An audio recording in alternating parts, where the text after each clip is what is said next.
isso para a nossa vida. Deus seja louvado. Hoje é o primeiro domingo do terceiro já mês desse ano de 2024. Como de costume, as crianças vão permanecer e a gente sempre tem desafiado cada uma delas, bem como os pais, porque é necessário a ajuda dos pais, para que elas entendam que aquilo que vai ser pregado, aquilo que vai ser falado, também vem da parte de Deus para o coração delas. A gente crê que o Espírito Santo de Deus é aquele que dá compreensão a elas também, e a nós, obviamente. Então, que a gente possa exercitar a nossa mente e o nosso coração ao fato de que é Deus que vai falar conosco através da sua palavra, Ele está aqui, e que a gente possa extrair e aplicar aquilo que Ele tem para nos dizer nessa noite. Nós vamos abrir no livro do profeta Ageu. É o terceiro livro do Antigo Testamento de trás para frente. Então nós temos Malaquias, Zacarias e Ageu, para ficar um pouco mais fácil dos irmãos encontrarem. Ageu,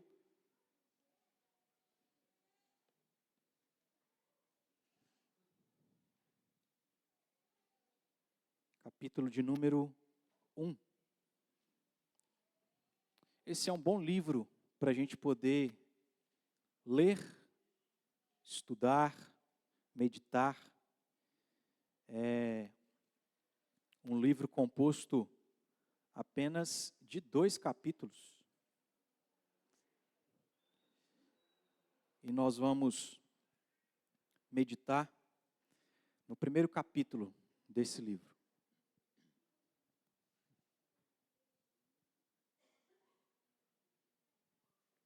São 15 versículos. Nós faremos a leitura de todos esses versículos. Estarei lendo, os irmãos acompanhem, por favor.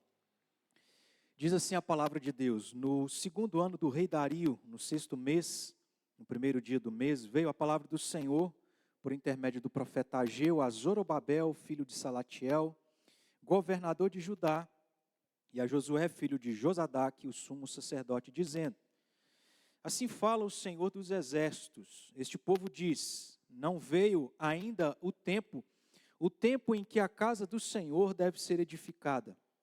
Veio, pois, a palavra do Senhor por intermédio do profeta Ageu, dizendo: acaso é tempo de habitardes vós em casas apaineladas, enquanto esta casa permanece em ruínas? Ora, pois assim diz o Senhor dos exércitos: considerai o vosso passado, tendes semeado muito e recolhido pouco, comeis, mas não chega a fartar-vos, bebeis, mas não dá para saciar-vos, vestivos, mas ninguém se aquece, e o que recebe salário, recebe-o para pô-lo num saquetel furado. Assim diz o Senhor dos exércitos: considerai o vosso passado, subi o monte, trazei madeira e edificai a casa, dela me agradarei e serei glorificado, diz o Senhor. Esperastes o muito, e eis que veio a ser pouco. E esse pouco, quando o trouxestes para casa, eu com um assopro o dissipei. Por quê? Diz o Senhor dos exércitos: por causa da minha casa, que permanece em ruínas, ao passo que cada um de vós corre por causa de sua própria casa. Por isso, os céus sobre vós retêm o seu orvalho, e a terra os seus frutos. Fiz vir a seca sobre a terra e sobre os montes, sobre o cereal, sobre o vinho, sobre o azeite, sobre a terra, sobre o que a terra produz, como também sobre os homens, sobre os animais e sobre todo o trabalho das mãos. Então, Zorobabel, filho de Salatiel, e Josué, filho de Josadaque, o sumo sacerdote, e todo o resto do povo atentaram à voz do Senhor seu Deus e às palavras do profeta Ageu, as quais o Senhor seu Deus o tinha mandado dizer. E o povo temeu diante do Senhor. Então Ageu, o enviado do Senhor, falou ao povo segundo a mensagem do Senhor, dizendo: Eu sou convosco, diz o Senhor. O Senhor despertou o espírito de Zorobabel, filho de Salatiel, governador de Judá, e o espírito de Josué, filho de Josadaque, o sumo sacerdote, e o espírito do resto de todo o povo. Eles vieram e se puseram ao trabalho na casa do Senhor dos exércitos, seu Deus, ao 24º dia do 6º mês. Que Deus, em nome de Jesus, continue falando conosco. Ontem, pela noite, nós começamos aqui a celebrar, a louvar e agradecer a Deus pelos 29 anos de organização dessa igreja, que é a terceira igreja presbiteriana de Patos de Minas. E ao final do culto, nós apresentamos aqui um histórico breve daquilo que aconteceu para nós chegarmos aonde nós chegamos.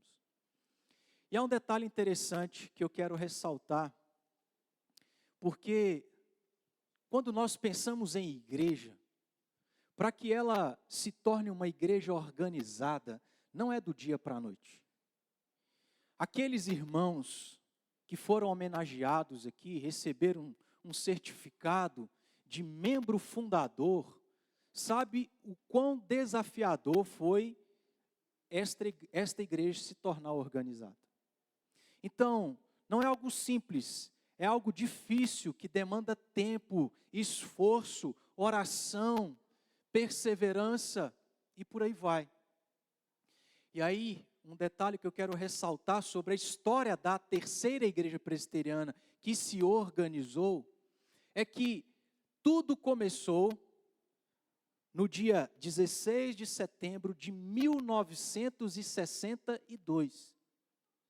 Hugo não estava nessa época, mas iniciou na casa lá de alguns irmãos que Deus escolheu, chamou, e o trabalho foi aumentando, ele foi se desenvolvendo, até que no dia 5 de março, e você que é membro dessa igreja deve guardar essa data, como outras que são importantes para nós, como reformados, calvinistas, presbiterianos e etc.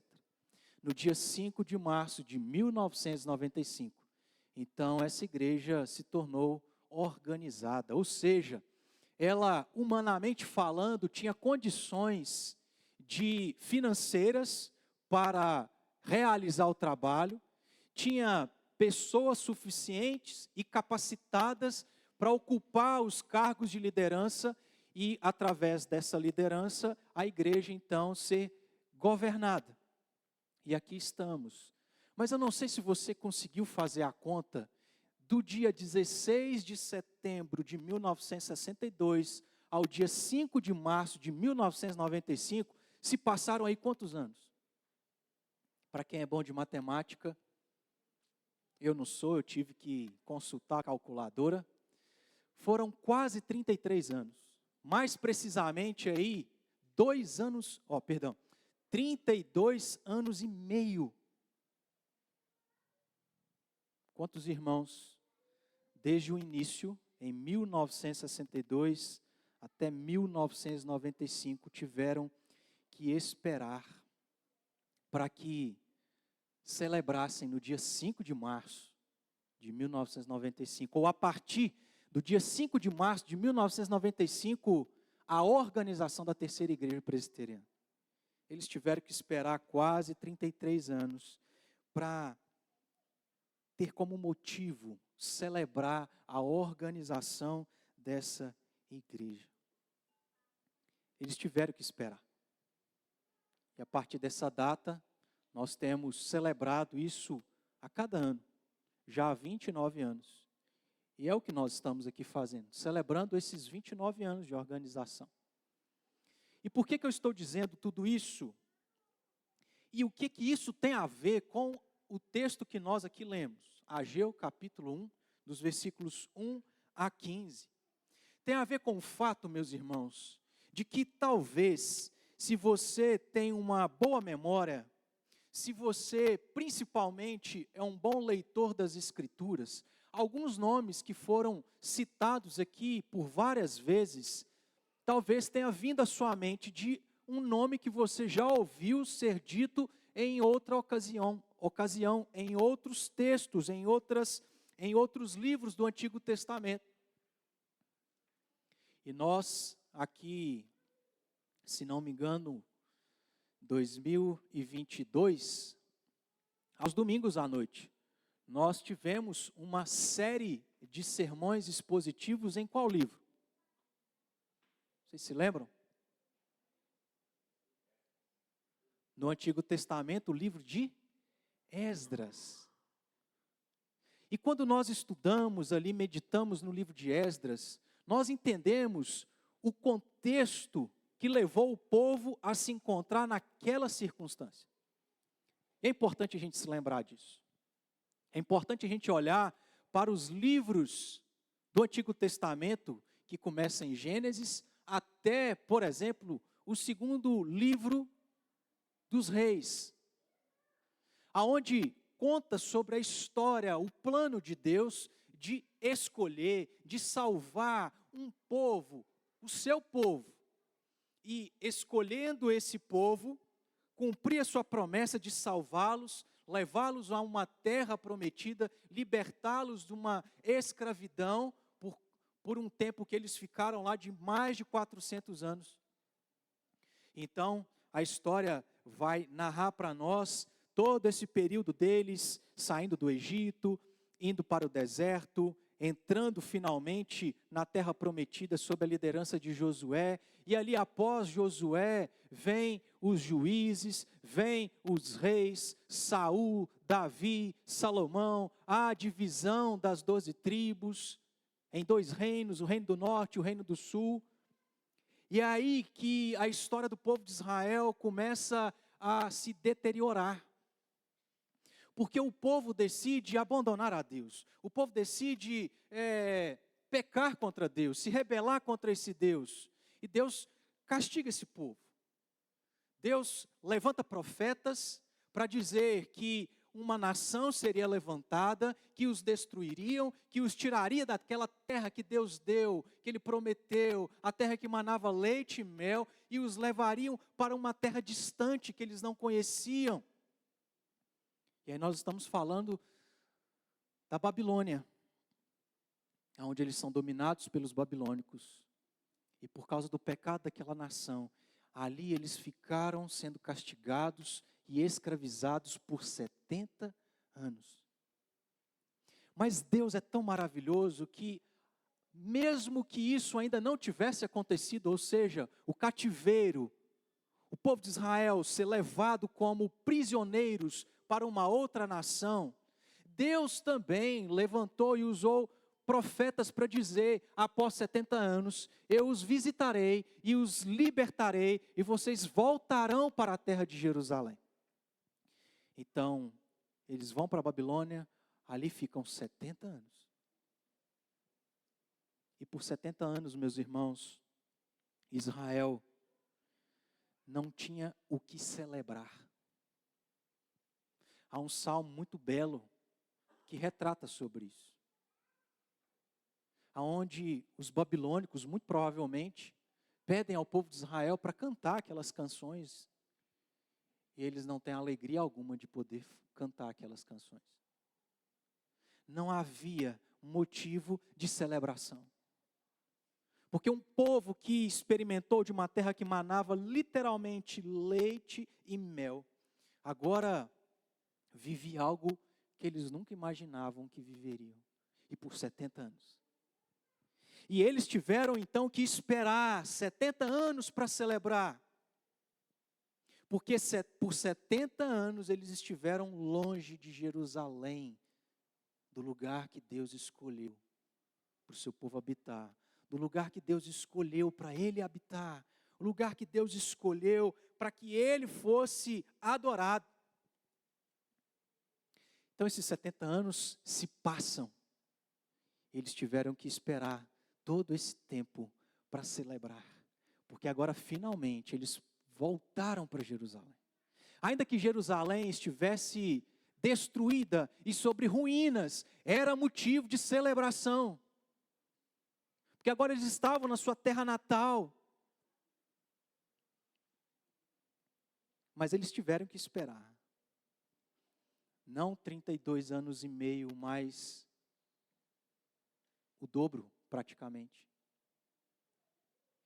E aí quando nós nos recordamos do que a gente aprendeu aqui, olhando para o livro de Esdras, que também Neemias apresenta um pouco dessa história do retorno deles para Jerusalém, para que Jerusalém fosse reconstruído, para que o templo, o altar, é que quando eles voltam, agora finalmente eles têm motivo para celebrar, para agradecer, para se alegrarem.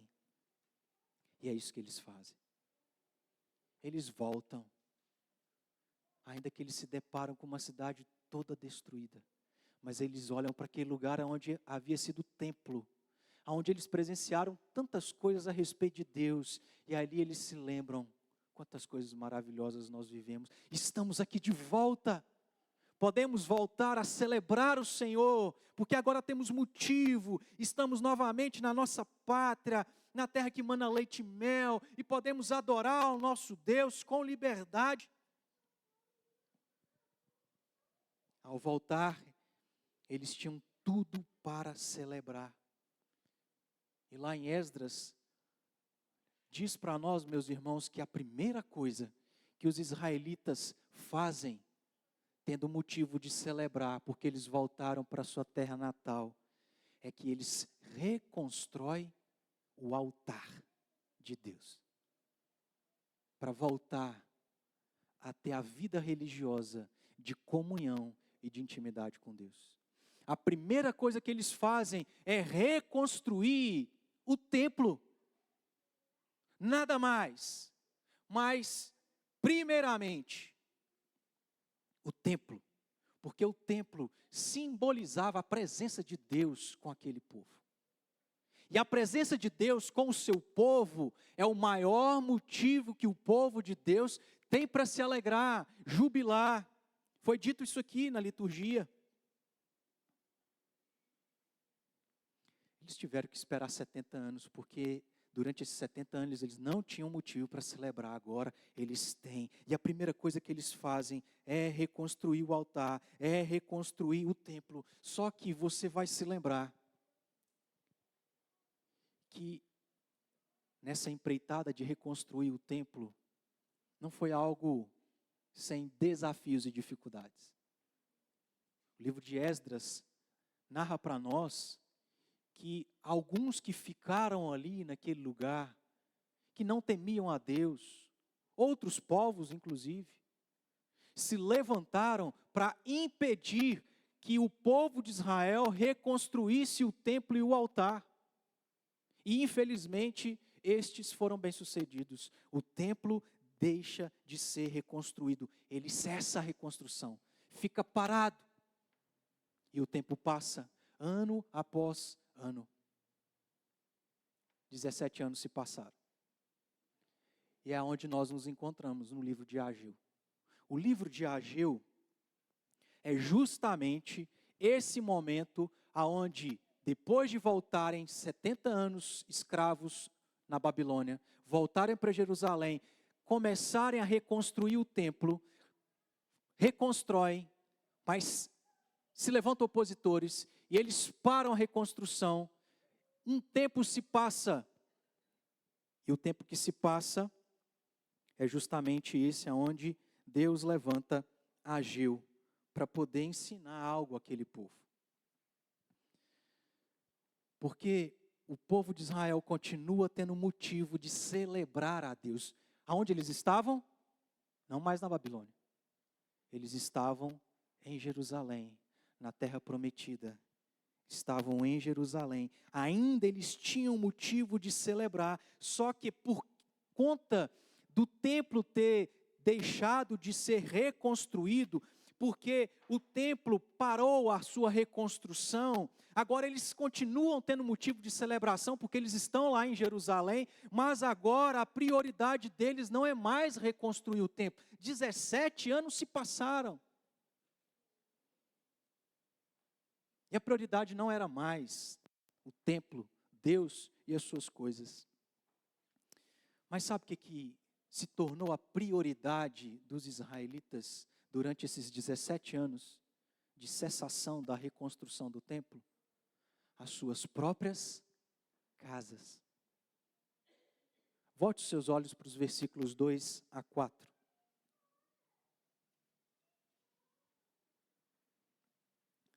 Veja qual é a palavra de Deus, através do profeta Ageu, para o povo de Israel.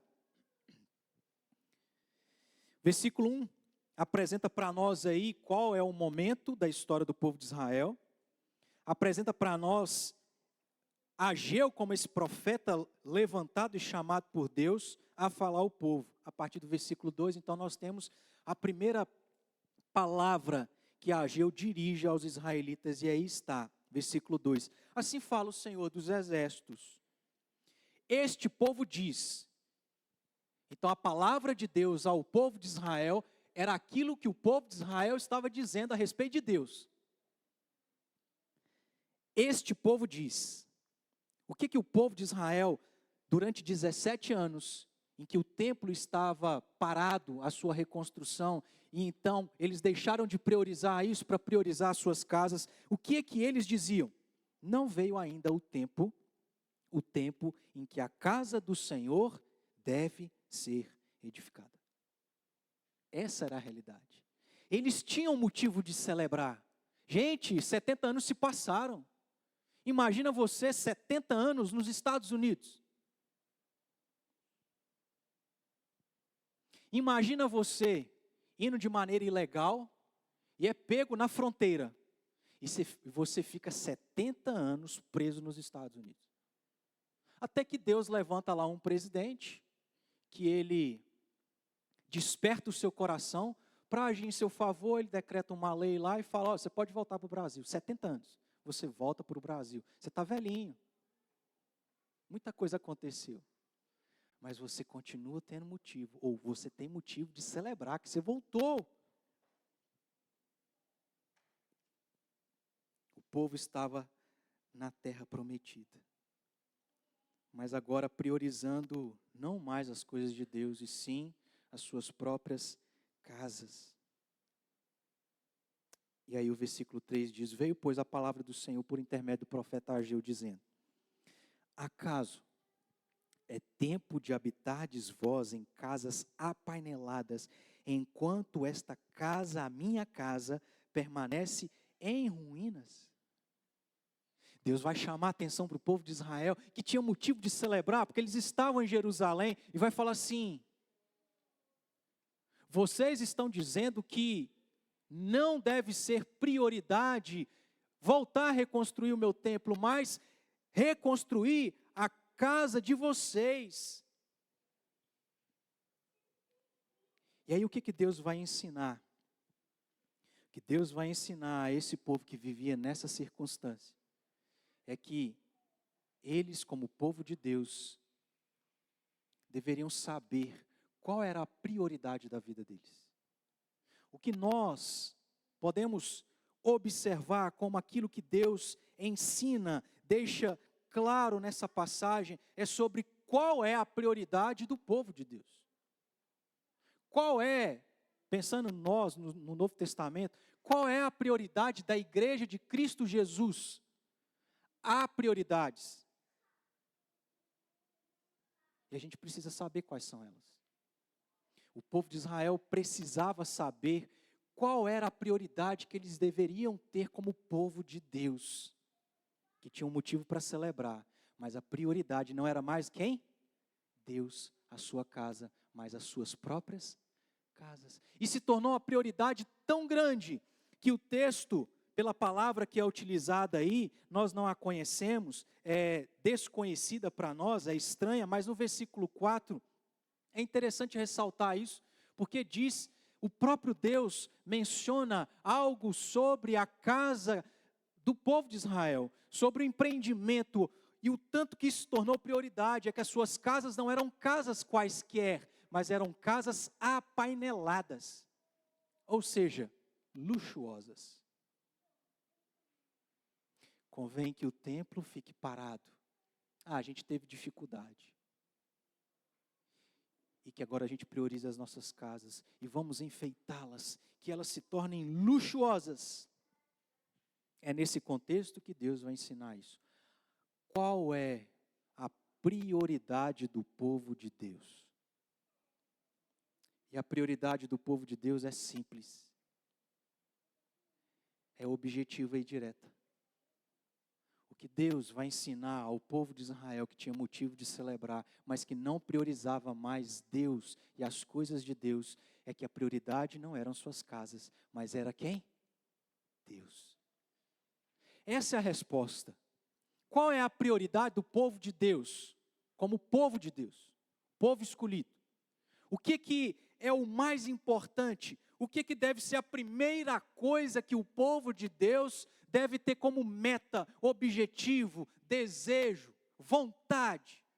Não é qualquer outra coisa a não ser Deus. Não são as suas casas, não é enfeitá-las, não é torná-las luxuosas, mas era Deus. E a casa de Deus ainda estava em ruínas. Isso representava Deus. Portanto, não representava a real imagem daquilo que Deus é. Deus é glorioso, é majestoso, é poderoso, é belo. Mas a sua casa, que representava Deus, estava em ruínas. E a prioridade do povo de Deus, que o povo de Israel deveria entender e considerar, é Deus. Por quê? Porque implicitamente, nas entrelinhas aqui dos versículos 3 e 4, é isso que dá para entender. Porque Deus vai repreendê-los, vai dizer sim, vocês estão dizendo que ainda não veio o tempo da casa do Senhor ser edificada. Mas o que Deus, através do profeta Ageu, disse? Ele vai fazer uma pergunta retórica. Acaso é tempo de habitardes vós em casas apaineladas? Por acaso é essa a prioridade de vocês? Vocês que saíram lá da Babilônia, vocês que finalmente voltaram, vocês que agora têm motivo para celebrar a Deus, que tiveram que esperar 70 anos, uma vida, uma geração, é essa a prioridade de vocês? A casa de vocês? A resposta é óbvia, não. É tempo de habitardes vós em casas apaineladas. Por que é não? Porque Deus diz assim, não é isso. Enquanto a minha casa permanece em ruínas. Eu quero que você entenda, eu vou repetir isso. Tendo motivo de celebrar, o povo de Israel perdeu a prioridade. Priorizaram as suas casas e não Deus. Mas o povo de Deus tem que ter como prioridade Ele acima de tudo. E aí, meus irmãos, nós temos uma pergunta com duas respostas. Ao entender todo esse contexto, ao entender o que Deus ensina ao povo de Israel, que a prioridade do povo de Deus é Ele acima de tudo. A pergunta que nós devemos fazer, e Deus a faz no restante dos versículos, é: por que Deus vai exortar o povo de Israel a priorizar Ele ao invés deles mesmos? Veja, versículos 5 a 11, eu quero ler.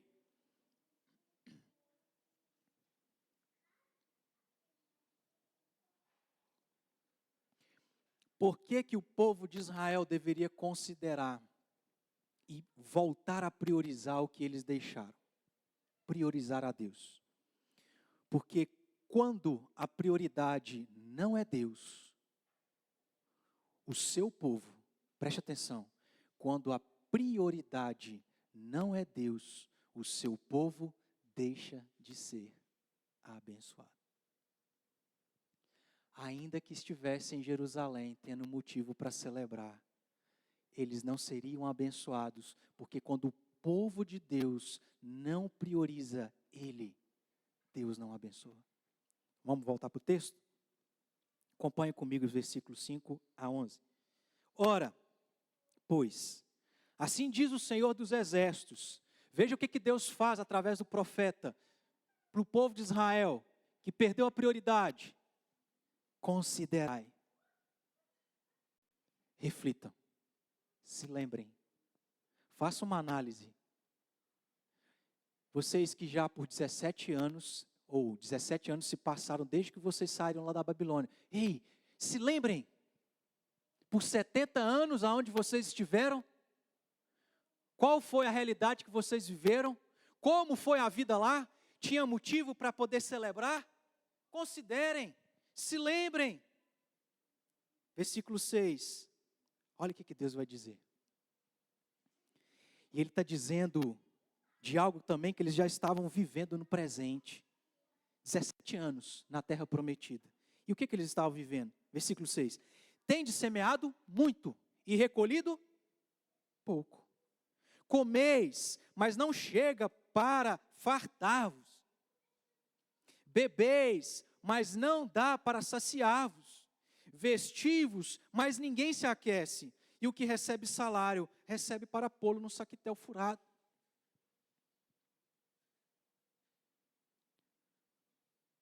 Porque eles não estavam priorizando a Deus, mas a si mesmos. Ainda que eles estivessem em Jerusalém tendo motivo de celebrar, eles não estavam sendo felizes. Eles não estavam sendo abençoados por Deus. Tudo que eles empreendiam não prosperava, não rendia. E Deus vai continuar dizendo, a partir do versículo 7 também. Assim diz o Senhor dos Exércitos. E mais uma vez, Deus repete, ênfase. Considerai. Considerai o vosso passado. 8. Subi ao monte. Deus agora vai dizer o que eles deveriam fazer. Repete, né, o que está lá implícito no versículo 4. Subi ao monte, trazer madeira, edificar a minha casa. Porque é disso que eu vou me agradar. Eu não estou me agradando de vocês esquecerem daquilo que representa a mim e viverem apenas para vocês mesmos. Suba ao monte, traga madeira, edifica a minha casa, porque dela me agradarei e serei glorificado, diz o Senhor. 9. Esperastes, aí Deus continua descrevendo da condição que eles estavam vivendo, que era uma condição de Deus não estar os abençoando, porque eles não estavam priorizando Deus. Esperastes o muito, e eis que veio a ser pouco. E este pouco, quando trouxestes para casa, olha Deus falando, Deus, eu com um sopro o dissipei. Aí Deus vai perguntar, por quê? Aí o próprio Deus responde, diz o Senhor dos Exércitos. Por quê que vocês esperam muito e vocês têm pouco, e o pouco que vem eu sopro para poder dissipar? Por causa do quê? Da minha casa. Vocês esqueceram daquilo que me representa. A minha casa permanece em ruínas, ao passo que cada um de vós corre por causa da sua própria casa. Aí ele vai falar, é por isso que eu não os abençoo, versículo 10. Por isso os céus sobre vós retêm o seu orvalho, a terra e os seus frutos. Fiz vir secas sobre a terra e sobre os montes, sobre o cereal, sobre o vinho, sobre o azeite e sobre o que a terra produz, como também sobre os homens, sobre os animais, sobre todo o trabalho das mãos. Em nada eles prosperavam. Porque é isso que acontece com o povo de Deus quando deixa de priorizar Deus e passa a priorizar qualquer outra coisa na sua vida. Perceba, 70 anos se passaram. Há 17 anos eles estavam na terra de Jerusalém. Eles tinham um motivo para celebrar. Mas porque eles deixaram de priorizar a Deus, eles deixaram de ser abençoados por esse Deus.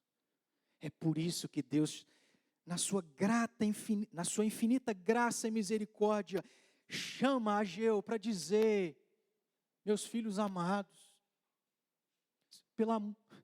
não vai dar certo eu dizer isso, né?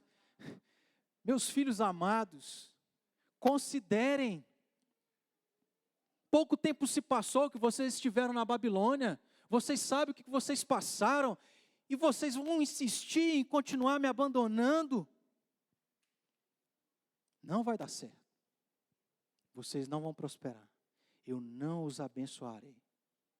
Então, reconstrua o meu templo. Priorizem a mim. Priorizem as minhas coisas. Essa é a primeira razão.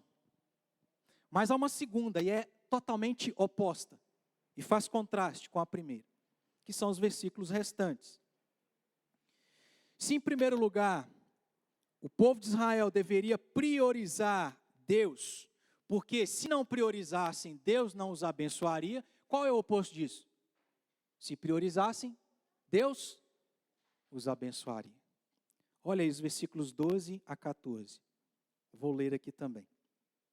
Então Zorobabel, filho de Salatiel, e Josué, filho de Josadaque, o sumo sacerdote, e todo o resto do povo, o que eles fizeram? Atenderam a voz do Senhor, seu Deus.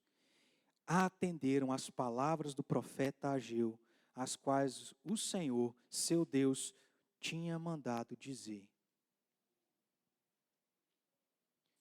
Eles obedeceram. Eles atenderam. Eles voltaram a priorizar a Deus. E aí o texto vai continuar e vai dizer que eles não apenas atenderam à voz de Deus e às palavras do profeta, mas de que eles temeram. Atender e temer, ainda que sejam palavras diferentes, está se referindo a Deus quer algo. Eles então obedecem, eles então fazem. Então eles obedecem a Deus. E aí, veja, versículo 13.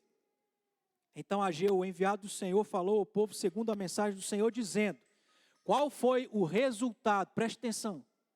Qual foi o resultado? E por que que o povo de Israel, o povo de Deus, precisa priorizar Ele acima de tudo? Porque quando Deus não é priorizado, Deus não abençoa. Agora, quando o povo obedece a Deus, prioriza a Deus acima de tudo, qual é o resultado? Vamos juntos? A parte final do versículo 13. Eu sou convosco, diz o Senhor. A gente precisa entender isso. Não é que Deus não era com o povo. Não é que Deus deixou de ser imutável. O que Deus é, Ele sempre será. Ele é imutável. Deus é onipresente. Deus estava com o seu povo. Mas não estava para os abençoar como Deus gostaria de abençoá-los, como eles poderiam ser abençoados. Deus não estava com eles. Porque como Deus vai estar se o próprio povo de Deus não quer Deus? Mas quer priorizar a própria vida, as suas casas, as coisas desta vida, as coisas terrenas. Então, o segundo motivo do porquê que o povo deveria priorizar a Deus é que ao fazer isso, Deus os abençoaria. E o que o profeta diz? Deus manda dizer: eu sou convosco, eu estou com vocês. Agora sim, nós vamos caminhar. Agora sim você estará perto de mim. E eu o abençoarei. E aí continua, versículo 14, para a gente encerrar. O Senhor, qual foi o outro resultado? Não apenas de Deus estar com o povo. E a presença de Deus é a presença que abençoa e faz o povo prosperar e ser bem sucedido. Basta a gente se lembrar de quantas guerras que o povo de Israel teve que travar. E quando Deus não estava à frente, o povo era derrotado. Então, o outro resultado é que no versículo 14 diz: o Senhor, vamos juntos? Despertou o espírito de Zorobabel, filho de Salatiel, governador de Judá. E olha aí de novo. Despertou o espírito de Josué, filho de Josadaque, o sumo sacerdote. Despertou o quê? O espírito do resto de todo o povo. E aí sim, eles vieram e se puseram ao trabalho da casa do Senhor dos exércitos, seu Deus. Meus irmãos, o que Deus, através do profeta, estava dizendo e deixa para nós, para que a gente entenda, é que quando o povo de Deus prioriza Ele acima de tudo, Deus está presente, Ele abençoa, e Ele faz aquilo que só Ele pode fazer quando Ele está conosco. Sabe o que é? Despertar. Porque enquanto o povo de Deus se afasta dEle, ele vai se esfriando, seu coração vai se amortecendo, ou melhor, vai se tornando fraco,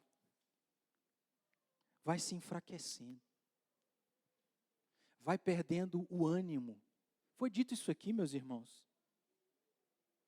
Vai se esquecendo de quem Deus é, vai deixando de sentir a presença de Deus, e aí o que vai ser feito é mecânico, é automático, é sem expressão, é sem alegria, é cantar uma música que já se sabe de cor, mas sem expressar aquilo verdadeiramente, entendendo o que você está dizendo, é sem chorar, é sem se alegrar. Porque longe de Deus o coração vai adormecendo. E é só quando está próximo de Deus que o coração é desperto. Porque o povo de Deus começou a se lembrar, a sentir, a ver quem Deus é. E isso desperta qualquer coração que está entregue a si mesmo e às coisas desta vida. Eles atenderam a voz do Senhor, seu Deus, e as palavras do profeta Ageu. Eles temeram diante do Senhor. E Deus foi com eles. E Deus despertou o coração daquele povo. O povo de Deus deve priorizar Ele acima de todas as coisas. Porque se isso não for feito, Deus não abençoará. Mas se for feito, Deus irá abençoar.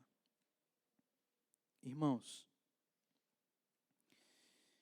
nós temos o que celebrar.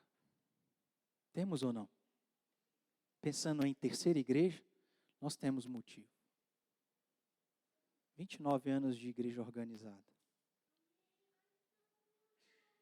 Depois de 33 anos como congregação, se organizou. E já por 29 anos, continuamos organizados. Nós temos motivo. Estamos aqui para celebrar. Mas pode ser que, talvez, mesmo tendo motivo para celebrar, nós estejamos como o povo de Israel. Como? Deixando de priorizar Deus. O povo de Israel estava em Jerusalém. Tinha motivo. Mas deixaram de priorizar a Deus. E nós já entendemos o que significa não priorizar a Deus. Então preste atenção, nós temos motivo de celebrar 29 anos de organização, mas eu quero te perguntar o seguinte: e você, como crente, como parte do povo de Deus, como parte da igreja de Cristo, você individualmente prioriza quem? Está priorizando quem? Você tem motivo de celebrar. Estamos aqui para celebrar. Ontem jantamos, hoje pela manhã almoçamos. Daqui a uns minutinhos vamos jantar novamente e comer bolo. Deus seja louvado por isso. Mas eu quero te perguntar, e você? Você? O que você tem priorizado nos dias de hoje, no mundo que nós estamos vivendo, meus irmãos? Você é povo de Deus, você é igreja de Cristo. O que você está priorizando? Ainda que você tenha motivo para celebrar. Porque se você está priorizando a si mesmo, as coisas desta vida, qualquer coisa que não seja a Deus, ainda que a gente tenha motivo de celebrar, Deus não está nos abençoando como nós poderíamos ser abençoados.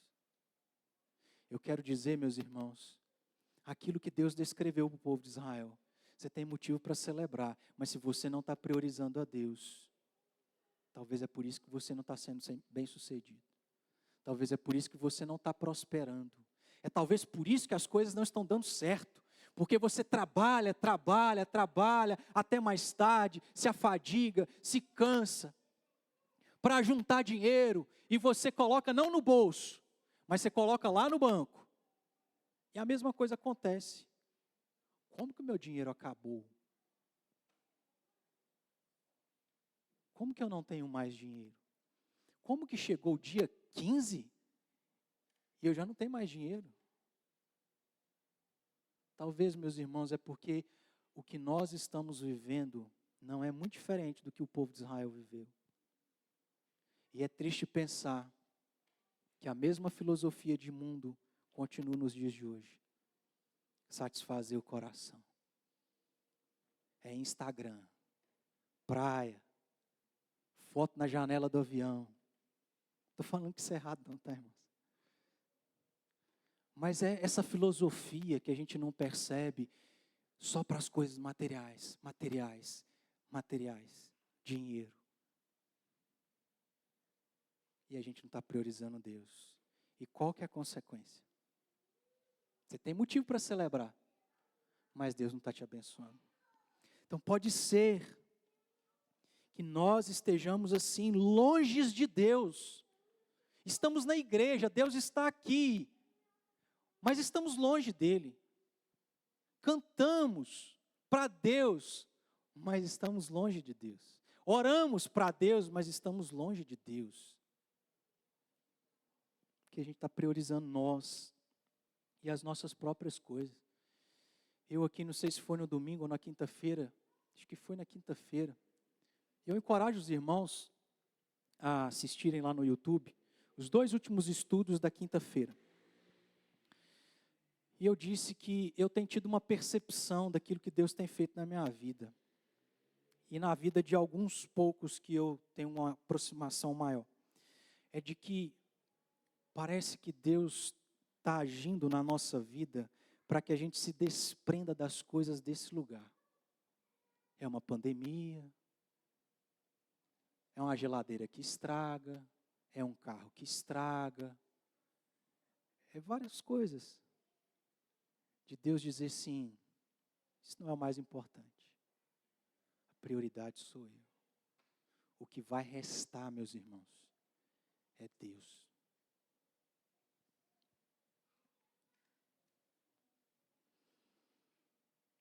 Não adianta de nada nós estarmos celebrando se dentro e fora da igreja nós vivemos apenas para nós mesmos.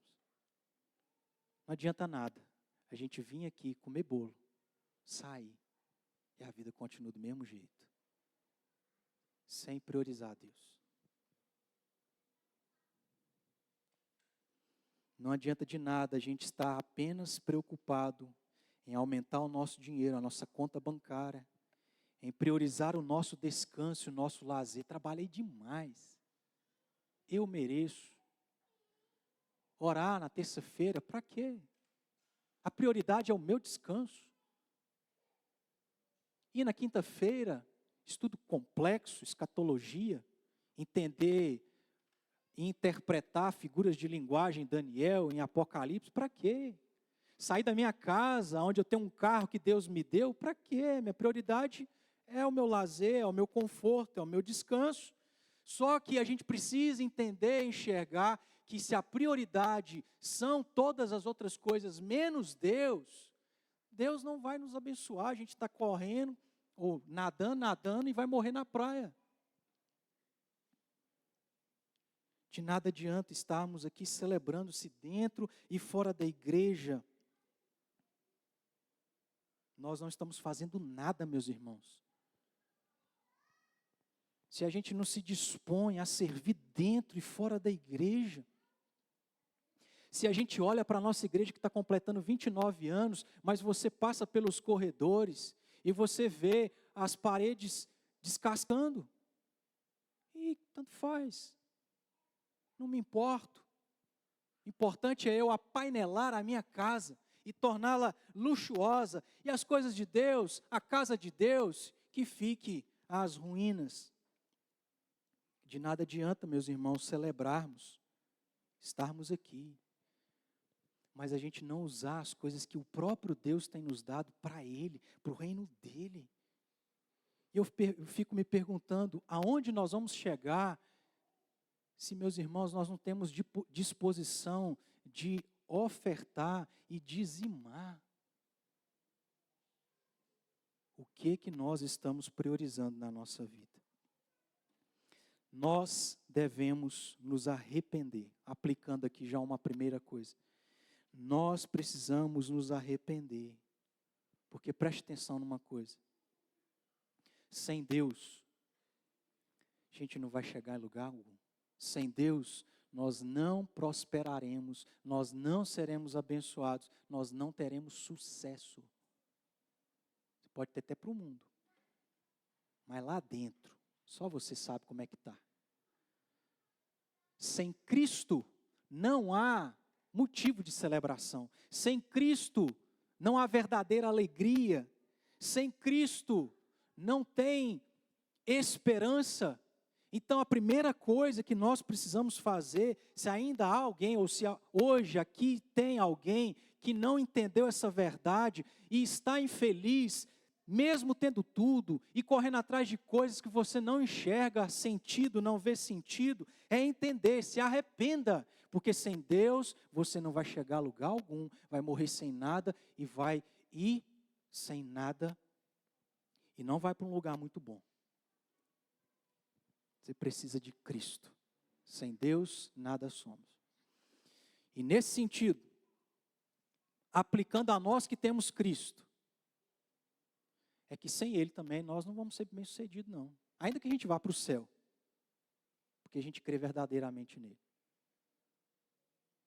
Mas a gente vai continuar sem entender por que as coisas estão como estão. Meus irmãos, prestem atenção numa coisa. Não dá para a gente ser bem-sucedido, feliz e abençoado por Deus se a gente está abandonando a Deus, afastando dEle, deixando de ler a Bíblia, deixando de orar, deixando de vir na igreja. Você precisa vir à igreja. Cristo morreu pela igreja. Ela é essencial na nossa vida. Ninguém é a igreja sozinho. A igreja somos nós. Então a gente precisa se arrepender. A gente precisa deixar de viver para nós mesmos. A gente precisa se aproximar de Deus. Dar ouvidos. E Deus está dizendo, ei, você, que está indo na filosofia do mundo, não é isso. Você não vai ser bem-sucedido, você não vai ser abençoado. Ei, priorize a mim. Leia a Bíblia. Ore, vá à igreja, faça mais. Então, irmãos, eu não sei o que tem sido a sua prioridade. Talvez tenha sido trabalhar muito, ter muito dinheiro, ter isso, aquilo. Mas não é isso. Talvez a sua prioridade, o que é mais importante para você, a primeira coisa que você faz quando acorda é...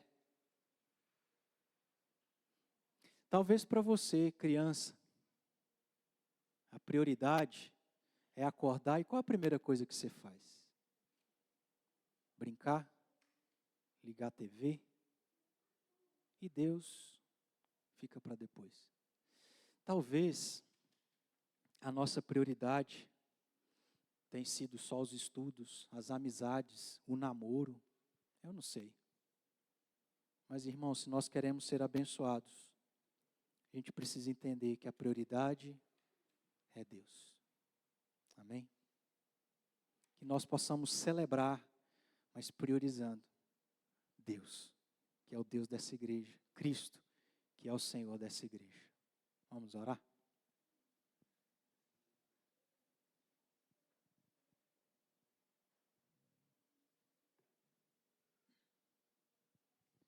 Graças te damos, Senhor, pela história da igreja, do teu povo, o plano de salvação, que foi pensado na eternidade e executado desde o momento que o Senhor criou todas as coisas. Cristo veio e nele fomos salvos.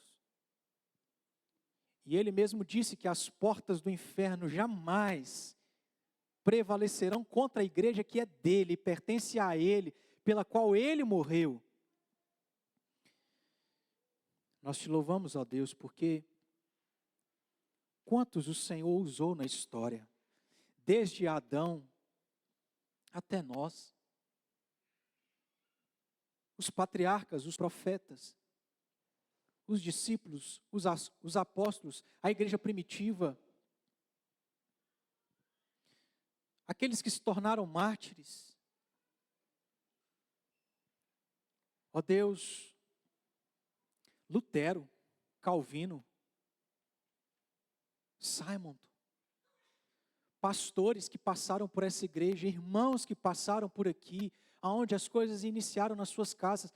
Louvado seja o Senhor.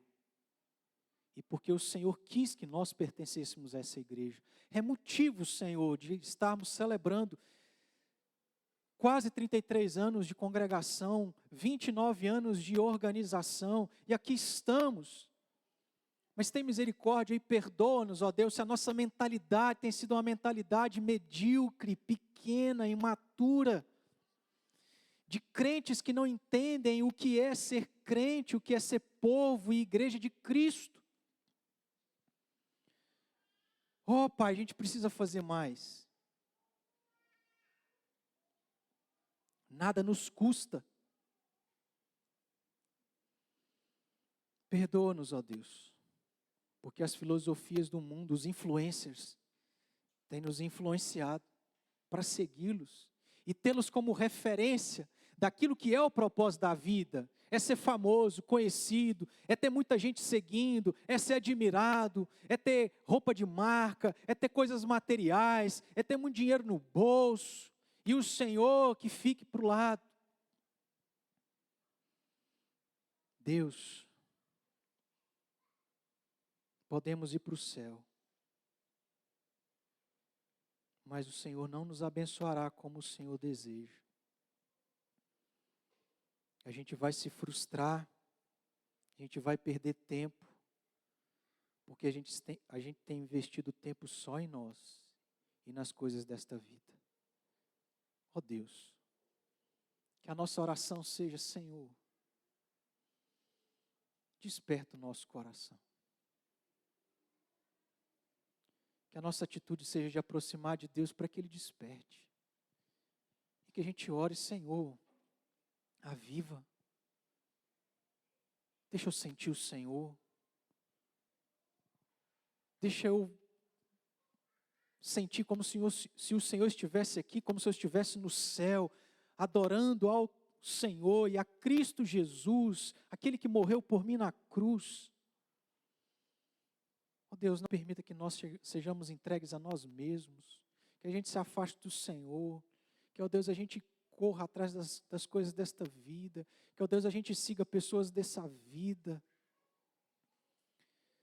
Ó Deus, que a gente não faça a prioridade da nossa vida tantas coisas que pertencem a esse lugar, mas as coisas eternas e espirituais, o Senhor, a Tua palavra, a oração, a vida de santidade, a comunhão na igreja, o serviço na igreja, fora da igreja, usar aquilo que o Senhor nos dá para o Teu reino, depositar, ó Deus, ao Teu altar, a ajudar pessoas que estão sofrendo, pessoas ao nosso redor. Ajuda-nos, ó Pai. Mas queremos Te agradecer, Te louvar, porque, ó Pai, o Senhor é aquele que nos ama, é aquele que exorta o nosso coração para dizer: não é isso a sua prioridade, priorize a mim, caso contrário eu não o abençoarei. Te agradecemos porque o Senhor assim fala ao nosso coração, como falou nessa noite. Te agradecemos, ó Deus, porque é só o Senhor que pode nos despertar, e o Senhor quer nos despertar. Queremos Te agradecer porque o Senhor nos permite aproximar de Ti. Te agradecemos por Cristo, que nos possibilita tudo isso. Ó Deus, e que sejamos instrumentos nas Tuas mãos, nessa igreja, para ser bênção aqui e fora daqui, em nome de Jesus. Para a glória do Senhor, para o Senhor e somente para o Senhor. É o que nós oramos e pedimos, agradecidos em nome de Jesus. Amém e amém.